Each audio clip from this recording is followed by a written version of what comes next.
A single pigeon stopped a German U-boat?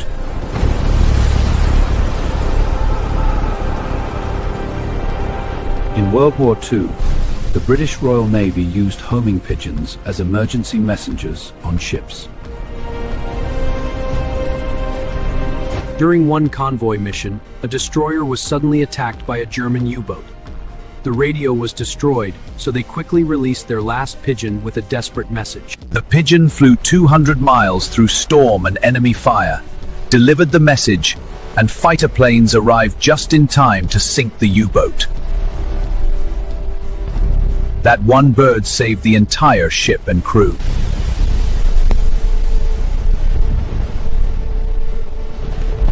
This pigeon became one of the most decorated animals in military history. Subscribe for more insane war stories.